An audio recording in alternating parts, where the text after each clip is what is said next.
บุญน่ะเป็นสิ่งที่ทุกท่านนั้นต้องการ แต่เรื่องบุญเนี่ย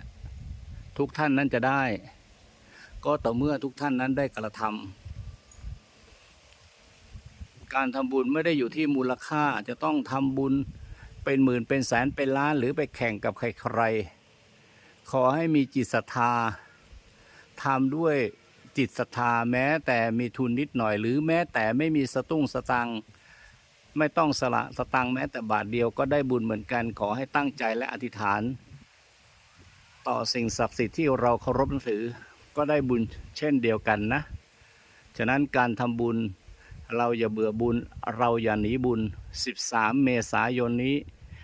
สงกรานต์ไม่มีที่ไหนที่เหมาะที่ควรหรือไม่อยากไปขอบิณฑบาตมาที่นี่เลยไม่ผิดหวังสำนักสงฆ์พยุงธรรมจังหวัดฉะเชิงเทราเจริญพร